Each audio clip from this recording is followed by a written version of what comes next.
Catapulting Commissions family. What's up, team? Welcome back to this week's episode of the Catapulting Commissions podcast. I'm your host, Anthony Garcia.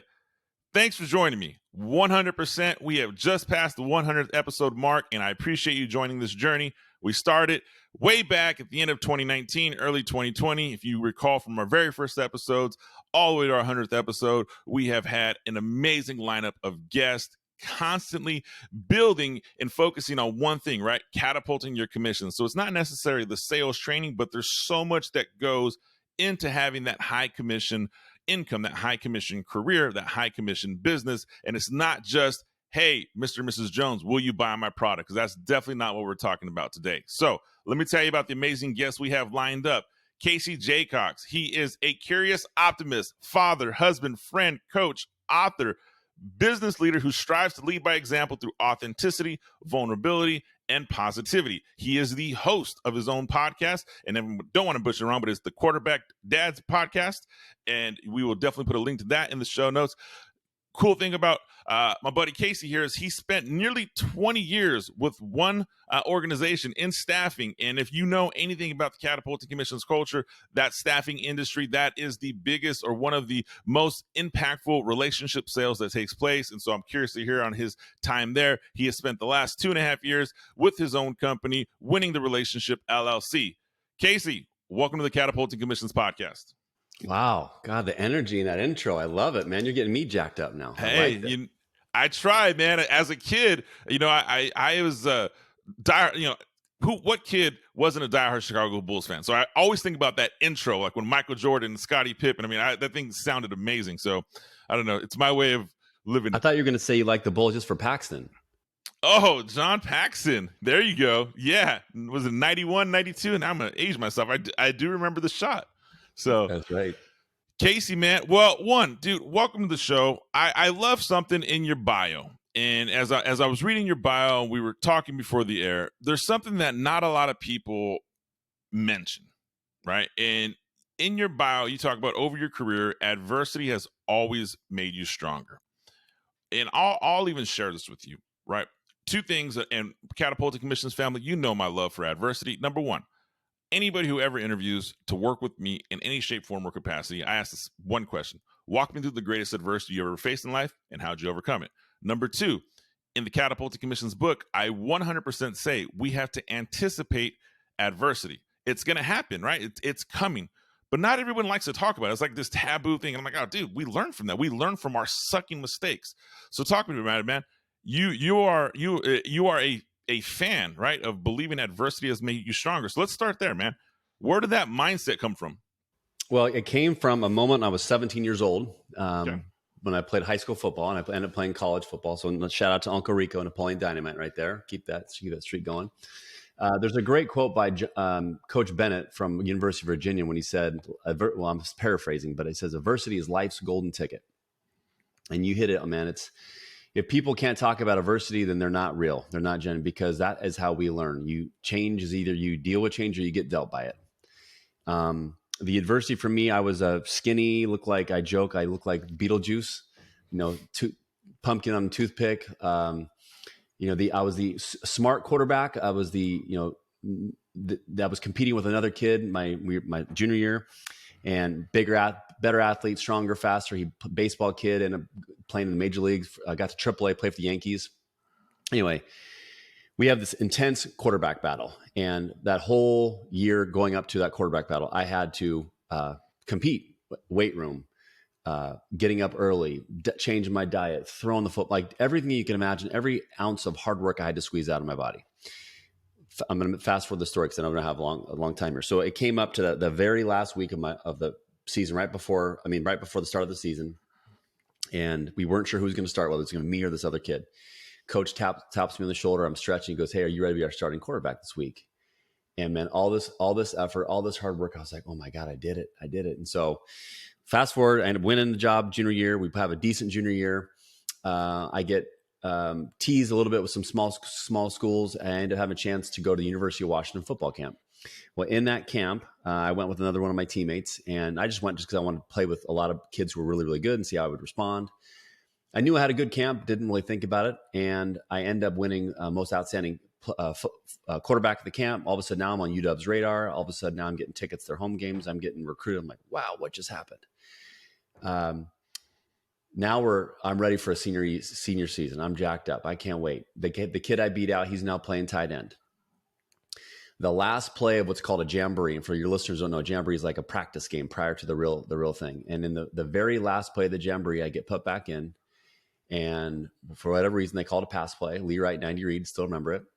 And snaps a little bit slow. The defensive tackle shoots the gap. His knee gets on my foot. I'm stuck. I can't move. Defensive end comes around from the side, blasts me in the back. I feel like the tongue on my shoe just goes, pew, just exploded.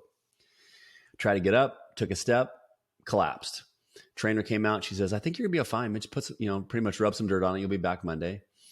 All of a sudden, shock started wearing off. Pain was immense. I started feeling tears in my eyes. I went to the hospital. About an hour later, doctor says, we'll be in surgery in 3 hours. You broke your foot in 4 spots. You're done for the year. Now, the guy that I beat out, who now had to play tight end, now has to play quarterback. The world will move on. Now I'm feeling sorry for myself. This kid named Shane, he would go on to set our single season passing yardage record, took us to the state playoffs, first time in 20 years. And he was named second team all league. I had to just watch. I was a captain, wasn't acting like it. I was selfish. I was feeling sorry for myself. Somehow, some way, 3 games into it, I go to my coach. I said, Coach, I'm ashamed of my mindset. I'm ashamed of my attitude. I'm a horrible teammate. I'm feeling sorry for myself. I need help. And that lesson taught me so much about vulnerability and being able to ask for help, because we as sellers, sometimes you need help from your leader, you need help from your team, you need help from clients, whatever it may be. And he said, I still remember, I'm 45, man. This is like 30 years ago. He said, Casey, I'm so proud of you. Let's figure it out, man. You know this offense better than I do. Why don't you go open the booth? Help me call plays. You be my offensive coordinator. I'm like, really? He's like, yeah, done. Let's go. It was like a vacuum sucked all that energy out of me. And I had clarity. I had purpose. I was now a leader. I was myself again. So like that moment shaped me for who I am. I would go on to, at K-Force, I was #1 rep, 10 years nationally straight. When I was our firm's all-time leading seller, revenue, and GP. I was a part of K-Force, is one of the largest deals in the history of this company. I was also part of the biggest flops in this company. Same deal. The client said, Casey, you're the same guy. I couldn't tell a difference. I relate all that experience, and fast forward the story just for the sake of time here, Anthony, but like dealing with what I went through as a 17-year-old kid, I look back on that moment so many times. And so for me, that's like one of the biggest adversities moments I have that really, I think, helped shape me and still helps me to this day. I thank you for sharing that story. As an old college athlete myself, dude, all of that resonates so close to home. And I love that story. And I know my audience will love that story too, but it also validates something, right? We're going to switch gears here, because you did say something. You're the #1 rep for 10 years in a row. I definitely want to peel the onion back on that. But you said something there that I don't think we talk about enough. And our roles, right, as leaders, whether you're a sales leader, a business leader, a dad leader, a family leader, there is value in that adversity you went through. At the time, it sucked. It was horrible. Like there's nothing fun about it. And I look at life now, and I just had this conversation with a episode that we recorded yesterday for the podcast, and I just had this conversation with Ashley South, and her episode's coming up in the near future, so you definitely want to jump in and listen to that. But she asked me a great question. She says, how do you how do you get the most out of people who've had the most in their life? Like, your kids, you look at it, you've built a brand, you've built companies. Your kids didn't have the same struggles as you have. And I literally responded, I think you'll get a kick out of this, Casey. Forced adversity. Like, I want to see my kids fail. I want to see my kids struggle. I want to see them cry. I want to see them get angry, because, and I tell them, and they at this point, they're older now and they get it. I'm like, look, I'm not always going to be here, but you learn when you fail. So man, that's such a powerful message there, bud. Well, because I love what you just talked about, sort of a dad's perspective. Like most kids right now, you know what their adversity is? Wi-Fi slow. Dad, I'm down to 2 bars. And so like, I'll tell a story about my son. My son's he's 15 years old, a freshman. He made the basketball team. His very first game, there was 12 kids on the team. 11 played in the first game. We won by 17. 1 kid doesn't. Oh boy. My son. You know what? I told my wife, I said, what a gift. What a gift. This is not only for us as parents, because we're going to show other parents how we respond, that it's not just about us. We're going to praise the things about what it means to be a good teammate. When coach subs people out, are you standing up? Are you high-fiving your teammate? Are you standing up? We make good plays. Are you have good body language on the bench? We're not going to go complain to the coach, because we have two choices. We either figure out what we're not doing right in practice, or we figure out a way to compete. And we were complimentary of every kid after the game, and were you 5% embarrassed or 5% bummed? Yeah, man, I felt bad for my son, but what a great opportunity, because this is exactly what you just said, Anthony, adversity. And that is what allows us to get better. Well, now he went on to, at the end of the season, he was the second guy off the bench. Last night, first summer league game, he had 10 points the first game, 8 points second game. Coach said, I love how this kid plays. He competes like nobody else talk about that's, I'm teaching adversity. I'm seeing it. My wife's supporting it. And so, because the only way that you got to what you're doing, I got to what I got is through hard, tough times. Right. And we have a choice: either get better or get worse. No one stays the same. My college football coach taught me that. Right. And so I just have that mindset. Like, if I go through tough times, like, how can I turn this into a positive as quick as I can and maximize that 1,440 minutes that we all get each and every day? Oh, I love it, man. I love it. And yeah, to your kid, man, that's tough. I mean, those adverse moments are, that dude, great parenting to say what a gift. I think that is awesome. And I love it, man. There's so many similarities, synergies, and I'm glad you're on the show, because my daughter does taekwondo, competitive taekwondo, black belt taekwondo. She just went to a regional tournament in Las Vegas. She's 12 years old. She's competed in the 12 to 14 range, and her first opponent, this is her first major tournament since COVID. First opponent is defending red belt champion, who also took a 2-year competition break off, and not just defending national champion. So my daughter gets in there, she loses. She lasts all 3 rounds, and she ends up losing. And at the end, we had this long conversation, and she's frustrated. She's kind of bruised. She's kicked in the head. And she starts having these stories. Well, this girl was a national champion. This girl was amazing. This girl was stronger, Dad. And I'm like, you know what? Today the girl was better. And she just looked at me. I said, today the girl was better, and I'm not going to allow you to make an excuse. She outperformed you today. And she just kind of, her eyes were big. And I know mom gets mad and her mom gets frustrated. I'm like, Isabel, that's life. And I said, you're still, based on your performance, you have another match. You're still eligible to go to the national tournament in San Antonio, which ruined the story. We're going in San Antonio in August. She did qualify. She goes out for a second match, has a much better match. And I said, if your instructor extends the invitation and you qualify for nationals, we'll go. And guess what? You'll have a chance for a rematch. She got the invitation. She got excited. So now we're dealing with the second round of adversity, training. And if she wins, great. And if she loses, we have that conversation again. But I love the adversity. I will give credit to you, man. I don't know how, my son played soccer, and I know there was a time where he got pulled out of the game. He was frustrated, and the game was going down to the wire, and he was super irritated that he wasn't there. And I remember I was frustrated he wasn't in the game, but I'm at the same time, I was like, you know what? We have to find a way to teach him something. Like, there has to be something here. The question that we all have to ask as parents or sellers, whatever it may be, what is our end game? What's your outcome? And for me, is it like, you and I don't know each other that well, but like, I would be willing to bet, like, in 30 years, is it be like, man, my daughter, that tournament in LA or wherever, or God, that taekwondo, oh man, what a great, no, it's like, for me, it was basketball. What I want is, man, Casey, your son shows up on time, looks me in the eye, heck of a handshake, hard worker.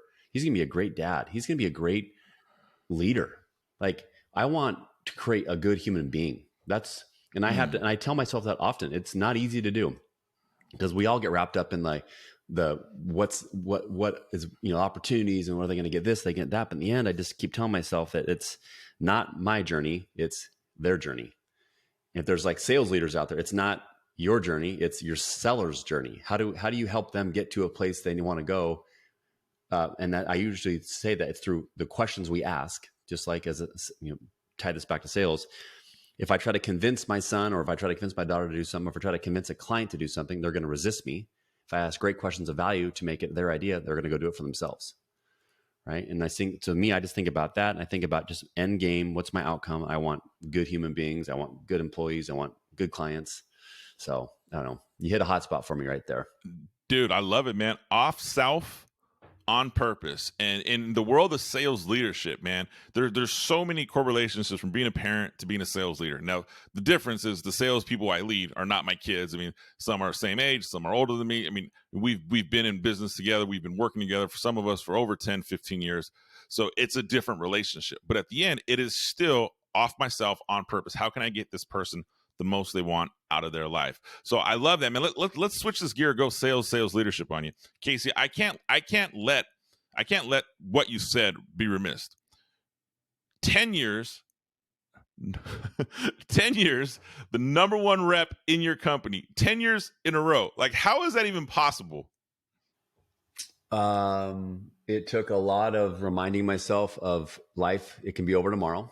That back to football now, that football story. My starting job could be taken.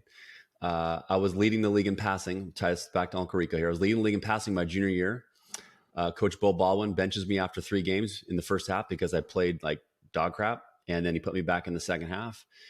I mean, those stories of you're only as good as your last call. You're only as good as your last rep. I never wanted to be that rep that'd be like, Jacox. Oh yeah, that was that guy that was really good for 1 year. Now he's in a van down by the river. I didn't want to be that dude. I wanted to be someone who's grounded. And it took an intense amount of consistency, of clarity of goals, of purpose, of being able to be coached. I wrote a lot of these 6 core principles that I put in my book that really, I think, helped me do those things, which is I started the day with positivity. I treated such as common sense. I treated people the way I want to be treated. No one does that. I don't know why. We get to this older age in life and we think we can be, a-holes to each other. And so I always had that mindset of like, when you go to Starbucks, you get coffee and the person in front of you buys your coffee. Traditionally, what do you do next? Most people. You buy the person coffee behind you. Keep it going, right? So why does it take buying coffee to have that mindset of servants? Why can't we just enter the office with that servant mindset? And so like, that's what I always try to tell myself. I was focused on expectation management. If I said something, I was going to do it. I wasn't afraid to tell a client no. I didn't want to just sell them something. I focused on listening versus hearing. I was a CRM. Like I documented everything. The CRM made me look like I went to Harvard, which I did not. Chapter 5 wrote all about ego, self-awareness, being coachable, right? Checking my ego at the door. And then 6, patience. It requires, we all want to make $6 zillion. We all want to do those things, but what are you doing to make sure that house doesn't fall over in a windstorm, right? You have to build the right fundamentals, the right mindset ways you attack your business, understanding your clients' challenges, understanding what problems you solve, understand how you articulate the value you provide for your clients in a consistent way, in an authentic way. And those are the things that I really focus on, Anthony. And I still look back like, man, how did I do that? But I don't ever, it's funny. You asking me that question is probably the first time I've thought about that in a year, because in the end, it doesn't mean anything right now. Right now, I'm a sales coach. I'm an author. I'm a new podcaster. I'm not trying to earn people's respect. I'm trying to earn and serve them. Now, when I'm 90 in an assisted living facility with a sick wheelchair, then I'll talk about how great I was. But until then, I don't have time to do it. I love how you mentioned the sick wheelchair, man. It's funny. I joke with my wife all the time. Like, man, I can't wait for retirement. I'm ready. Like, I don't know if I'll ever stop working, but man, I'm gonna have some jokes. There's some great one-liners, right? You always see the older men that have those one-liners. Like, I'm just like building a database of one-liners for when I'm at that age. I got sick dad jokes. Oh yeah, I bet with the podcast Catapulting Commissions family, be sure to go check the podcast out that Casey hosts. I mean, the dad jokes, I love it, man. I have teenage girls and dad's not cool, so it's pretty fun. And I think I'm still cool. They definitely don't think I'm cool. But you peeled something back there, right? You said you haven't thought about it in a year, right? Nobody cares about the performance. You're only as good as your last performance, right? You're only as good as your last victory. Right? So in sales, and it's the hard reality, right?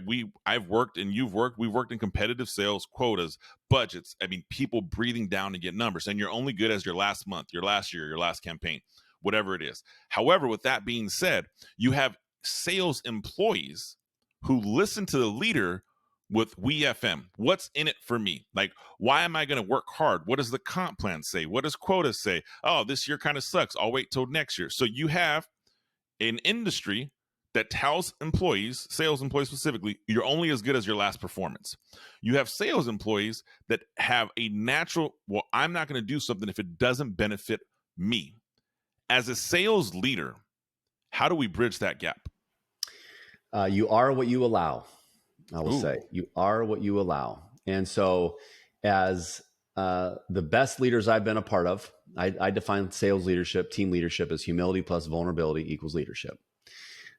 Team need to know your leader is not afraid to say, I don't know. The leaders should not be afraid to ask for help or ask reps what he or she might think. And they need to be vulnerable enough to share where they've messed up. Right? When they can bring that authenticity to the leadership and say that and remove fear and create psychological safety environments where, I'm not saying don't hold people accountable, but don't have that quarterback always looking over his or her shoulder of that backup quarterback's about to take his job, right? Encourage people to make mistakes, encourage people to practice, right? Every sales team I've coached to so far in this journey I'm on, Anthony, they wing it. No one practices. Right? Salespeople, when we hear the word role play, we freak out. Which is ridiculous. Yet you don't see pro athletes. I see them taking batting practice for every game. I see Russell Wilson taking reps on third down and during a timeout. I see them practicing. I see Tom Brady going to Montana in the offseason to practice. Yet we as sellers, we're that elite. We're that great. We can just show up and wing it. And if that's how we feel, then we should call, you and I should get their numbers right now and we'll call we should get their customers a number and we'll call them and we'll tell them, hey, your rep's practicing on you. How does it make you feel? Right. And most likely they're going to not like that. So as leaders, back to your question, we have to be transparent. Sometimes you have to deliver news about a comp plan you don't like doing. Right. Just like sometimes the coach is going to call a play that might not, but you got to believe. You got to believe when you enter the huddle, you got to look people in the eye and believe that you can make it work. Encourage them to prepare. Like, I like visualization. I like writing goals down. I like telling people about my goals so that people can hold me accountable, not to make these I gotcha moments, but in the end, we can just pretend like I have a hat rack at your door, even not for hats, but it's for ego. And we all hang our ego right before we walk into that office. If leaders can create those types of environments where people aren't fearful, yet it's a learning environment where we watch film to get better. That's when I think great teams, I think back to my journey at AT&T when I worked with Kforce and I supported them, and I always would ask less experienced people for help. I would find ways to do it, and they would sometimes look at me like, what? Because I wasn't doing it for show. I wanted it because maybe they had perspective I didn't know about or I didn't see. Or maybe there was something that, and I also was teaching them a lesson. I was teaching them that, hey, just because I'm the number one guy right now doesn't mean I can't learn. We all got gaps. We're all flawed human beings, every one of us. So I think, I don't know, long-winded answer, if leaders can do those types of things, in my 45 years of life on earth, I've found that those traditionally can create great outcomes for sales teams and sales leaders. You peeling that back, you are what you allow. It starts with the leadership, 100%. And to hear you say in your coaching strategy and spending time with the clients you retain you and the sales teams you coach, people wing it. I mean, that's amazing to me that still happens. And I don't want to sound like I'm surprised because I know it happens. I mean, I talk with people. One of the first questions I ask when someone's like, hey, can you help with my sales process? I'm like, okay, well, what is it? I don't know. Well, where are you struggling at? I don't know. So, it's that checking the ego at the door. I think every salesperson needs to hear that. Now, let me ask you this. We talked about the adversity that kind of set the framework for life, right? Your sporting adversity. You kind of you kind of dropped a hint that your biggest deal also became one of your biggest losses. Every salesperson that I've worked with, every business professional, every business owner, there's some type of checking ego adversity that brings them back to reality, right? It's a financial adversity, a customer adversity, a relationship adversity. Something checks them. Did you have something like that happen to you in your business career? Or were you, yeah. Share that with us. Let us hear. Multiple. I mean, from the deal that when this client lost budget and I had to go tell my executive team that, hey, we thought everybody hit the jackpot and the deal fell apart, and I had to figure out a way to still win the relationship, which is the book I wrote, win the relationship, not the deal. I had to still win that person to kind of maintain, to keep, because I knew long term it was going to create opportunities, and it did. I think about early in my career, my boss at my very first company, I had two different accounts. I was servicing, one in the healthcare, one in the wireless space. And I remember I was like diversified in both. And he said, hey, I need you to go all in on wireless. I'm like, well, what doesn't make sense? I'm kind of diversified and been working with both clients for a couple of years. And my boss told me everything I wanted to hear. His boss said, make a change. He didn't want to do it. So he did a bad job of leadership by lying to me. This VP flies in, pulls me in a conference room and says, hey, Case, we're taking this account for you, and you're going to go do this. I didn't have a say. And I was like, what? But there was my slide edge moment, my mindset check. What am I going to do? Do I say, F you, this is dumb? I'm like, okay, this is your thing. And now I said, screw it. I'm gonna use all that negative energy and propel myself to make the wireless my best client for our company, for me personally. What's funny though, is 2 years later, Anthony, the amount of business we did with this healthcare client went from like $1 million down to zero. Now it wasn't all because of Casey. I'm not that naive to know but it was how it was handled. It was how the transition. It was our idea. It was our company's idea versus making it the customer's idea. And so I think about, I always like to. You have your processes, you have your ways you do things, but in the end, be flexible and easy to work with. Be someone your customer, because those are the reasons why they keep coming back. If we're easy to do business with, they're going to keep finding ways. I had times where I talk a lot about this in the book, where I forgot to call someone early in my career. Big deal. Didn't document it the right way. I followed up the client. The client's like, sorry, you're 2 days late. We went with someone else. You didn't follow up when you're supposed to. I would tell that story a lot of times internally, and it's still painful to tell you right now because I failed, but it's real, it's authentic. And that's one of the reasons why I tried to write, when I wrote my book, I wanted it to be a way that's not, I'm on the pedestal, look at me. It's here's 20 years of failure and sprinkled in a few stories of success. And hopefully, if I can help people learn things in a much quicker way than I did, then I'm helping make this world a better place. Right. And I wish I had someone like me at my experience level now who could talk to me when I was 23 years old saying, hey, here's the things I did. Here's what worked, here didn't. So I don't know. Although I don't know if that helps answer your question, but there's some things that came to mind. No, I think that's super impactful. And you express that vulnerability. I mean, show me a salesperson that has not forgotten to follow up with their customer, and I'll tell you someone who's lying. I mean, we learn from the mistakes we made. I mean, it happens, right? So that to hear that and know that there's a lot of growth in the mistakes. And so you talk about the personal adversity mistakes. You talked about the professional adversity mistakes. It keeps pushing you, keeps fueling you to go forward. I love how you talk about the sale or the relationship over the sale, which brings me to talk about, let's spend a few minutes here and let's talk about the book, Win the Relationship, Not the Deal. And just in the story you said right now, you mentioned win the relationship, not the deal. I don't know the 6 common sense strategies to succeed in life and business, but I'm going to ask you them right now. But if I had a guess, and I could be wrong, and I hate making blanket statements, but one of them that comes to mind is when you're easy to work with. Just be easy to work with is such a valuable thing to hear salespeople to say that, just to be easy to work with, just within sales, hell, within podcasting, right? Being a guest on someone's show or having people, I try to be as easy as possible because everyone has a life. Everyone has things that are challenging them. I mean, I don't know what your morning looked like. You don't know what my morning looked like, but yet here we are, right? So it's always being easy to work with. So I love that statement you said. But let's talk about the book, man. 6 common sense strategies to succeed in life and business, win the relationship, not the deal, by Casey Jacox. Tell us about these 6 common sense strategies. Yeah, well, I touched on them a little bit earlier, but just in quickly again. So it's starting the day with positivity. Treat people the way you want to be treated, from your admin to the janitor, to the CEO, I don't care who it is. Just you're not as cool as you think. And I always tell people we're not as important as we think either. And the way I prove it, if I dial 911, Anthony, your phone, my phone's not ringing. So we're not that important, right? Chapter 2 is all about expectation management. Chapter 3 is about the difference between listening and hearing. Listening is conscious. Hearing is subconscious.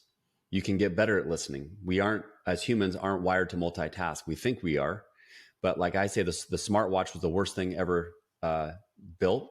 No offense to all the smartwatch providers out there, because when it buzzes, sellers do this. They look at their watch, which sends a signal to the client they got to go somewhere. They're busy, right? Chapter 4 is about documentation. Chapter 5 is about ditching your ego, coachable. I talk about a story late in my career where I got coached hard. One of the best things that ever happened to me. One of the best things that ever happened to me. So I won't tell the story because it's a spoiler. I want people to go read it. And then chapter 6 is about patience. And when I had this hit me when I was about, I don't know, nine or 10 years ago, when I was traveling and I was in Dallas helping build a team to support one of our larger customers. And this team was so hungry to make me, as their older brother, proud of them. They wanted Casey's respect. They wanted me to do this, do that for them. They wanted to win, all these things, but they were focusing on every single transaction. I said, listen, I want you to win every deal, but I want you to be okay. You're not going to win every deal. How can you win a person? Because if you win people, the deals will always be there. If you try to win a transaction, you're going to be going through your relationships left and right. And I said, so tell me, how can we win a relationship when we lose a deal? And they looked at me like, what are you talking about? I said, for example, in the staffing business, guys, and for those that don't know. So like if you and I are competing, Anthony, and the client picks you over me, your consultants, whatever, I have a choice either to say, well, the client sucks. Screw him, screw her. Or I follow up in a week or 2 weeks and I say, hey, Mr. and Mrs. Customer, I want to follow up to make sure that you got everything you got from Anthony's company. I want to make sure that the consultants are doing great. And I just want to let you know I'm here in case things change, or hope to find opportunity to work or compete in the future. Now, let's say I do that before you do as the winning company, right? Now I just showed the client that I truly care whether you choose me or not. And if I followed up before you, I just differentiated myself. Now, the number of times I did that over my career, I would pick up easy deals. I'd be like, no, the client would say, man, I haven't heard from ABC company. Or they'd follow up and say, no, Casey, the consultant didn't show up. Is your guy still available? I'm like, yeah, he is. And I would pick up deals that way. So for me, it was just about that long-term vision of, it's about the customer. It's about them. And I like using golf analogies. Like the first 9 holes is always about them, not me. I don't get to talk about myself to the back 9. So it's a mindset that I'm very, very passionate about. I know works, and I'm hoping other sales leaders will help spread the word about, if we win relationships, not focus on deals, the deals will come. Dude, there's so much there. I mean, the relationship component. So many salespeople are driven by that commission breath. What's in it for me? I got bills. I have a mortgage. I have a family. Blah blah blah blah. That they steamroll a customer, and they realize, or a customer realizes it immediately. Like a customer can tell a desperate sales rep from a mile away. So I love that relationship, positivity, starting the day, expectation management, listening and hearing, documentation, be coachable, and patience. So in that positivity, do you have any best practices for you that you utilize in starting your day to start with a state of positivity? Yeah, well, there's one that I got taught by my friend. Shout out to Colin Henderson. So I journal every day. That was not from him, but I journal every day. But the thing he taught me was this thing called the Ha method. I don't know who taught him, but it's a 4-minute meditation that I'm not a big meditation guy, but this is like the simplistic way to do it that brings just positivity to me. Is first minute is just I breathe. Second minute is I talk about I have statements that I say out loud to myself. So I have, and these could be physical, emotional, or opportunistic. So I have an opportunity to be on Anthony's podcast. I have an opportunity to bring positivity to his guests. I'm just speaking truth to me. Third minute is I am statements, where, I am going to do this. I am a great dad. I am a great husband. Again, I am a focused leader. And then the fourth minute is I will statements. So things you're speaking truth to yourself. And I've learned I also do consulting work for this company called Limitless Minds, which is, people don't know, it's Russell Wilson, Trevor Moawad, Harry Wilson, and DJ Eitzen, 4 founders. And we teach neutral thinking from a mindset perspective. And in this, as humans, science says there's 60 to 80,000 thoughts we have each day. Take a guess what % of those thoughts are negative? Over half. 80. Holy crap. 80. So as sellers, if you think self-talk doesn't matter, BS. We all have self-talk. We all have negative self-talk. But it's what do we do to combat that? What do we do to prepare? Oh, Anthony, should I call the person? No, she's probably busy. I'll call her tomorrow. Should I just I'll document it towards the end of the week, or I'll call that person in an hour. I need to make more calls. These are all anxiety-based statements that only create more anxiety in me, that don't create articulate a plan. They're just wishes, right? But if in my mind, I go through that HA method, I bring clarity to my mind. I'm making sure that before I enter an office, a phone call, if I'm off for any reason, I take a deep breath and clear my mind and just say, it's not my team's fault. I can't bring that energy to the huddle. It's not Anthony's fault I have a bad morning. I'm not going to bring negative energy to his podcast. And just, that might sound simple, but it takes reps. It takes the right mindset. But once you do it consistently over time, I've found that I'm just a much more balanced, not only a dad, friend, husband, sales leader, business leader. So I don't know, hopefully that helps give your audience some just one small tidbit to think about. Holy crap, man. I love my audience, but that gives me, I love, I gotta be honest with you, Catapulting Commissions family, I love you. And I've shared it before. The beauty about being the podcast is I get up close, unlimited access to some of the most amazing, intelligent minds in the world. Breathe. I am, I will. I was writing that down. I'm like, I can do, because I'm like you. I've tried meditating in the past and I'm like, I can't. It hasn't vibed with me. I've even looked at, like, can I join a meditation class? Can I join a Zen class? Let me learn how. Maybe I'm doing something wrong. 4 minutes, that I can do. That and I can, and that positive self-talk, I love it. I love the group that you're with, Limitless Minds. I mean, there's so much value and so much relationship from athletes and positive self-talk to sales professionals and corporate executives and positive self-talk. So to hear that, I didn't realize the number was so high, that 80% of our thoughts are negative. No, I mean, no wonder, like, you need that positive influence, because if those thoughts control you, holy crap, man, the world is a scary place. It becomes our reality. Yeah. So minute of breathing, minute of I have, minute of I am, minute of I will. That's simple. If people say you don't have 4 minutes, you're lying to yourself. We all have 4 minutes.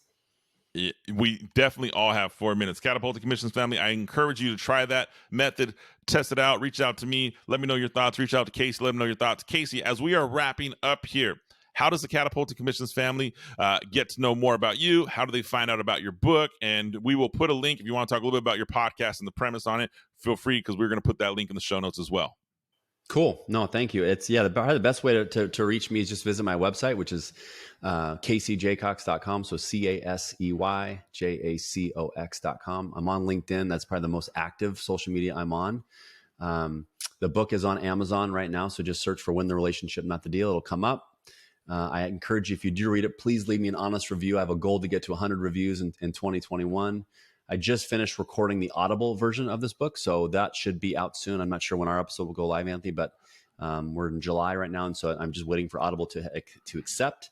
And then a podcast for all those dads out there. I run a podcast, like Anthony talked about, called the Quarterback Dadcast, where I interview dads. We talk about gratitude. We talk about their journey as a father, where they grew up, how their parents impacted them, and how they're using humility and vulnerability to inspire their kids to be the best version of themselves, and also figuring out ways that you as a dad, we're all lifelong learners and we all got gaps, and we all can figure out ways to become better leaders of our homes. And so that's really the journey. And to your point about being the guest and being selfish, I'm the most selfish podcast host out there, because I get therapy from every dad I talk to. And I'm the luckiest guy in the world. So those would be the ways. And the podcast is on all the major platforms, and we do a weekly episode every Thursday. Awesome. Casey, thank you for spending time with the Catapulting Commissions family. Quarterback Dadcast. Be sure to go check that out. Casey Jacox, Winning the Relationship, Not the Deal. That's the book. You want to get 6 common sense strategies to succeed in life and business. If you are new to the Catapulting Commissions family, you know what we do at the end of every episode. We're going to go like, comment, subscribe, but do me that favor, go back and follow Casey Jacox, get connected with him on LinkedIn, learn about his approach on business. The guy is 10 years in a row as the #1 sales rep. I know we talk a lot about sales methods and sales mentalities. You can't be #1 for 10 years in a row if you don't have that dialed in, gone on, and now is consulting, helping, and bringing all the value he has to others. So it's up to you, Catapulting Commissions family, to go learn from the minds like Casey. Casey, thanks for joining the show, my friend. I'm honored. Thank you. Perfect. Catapulting Commissions family, sorry about that. You know what to do. Like, comment, subscribe, and I will see you next week.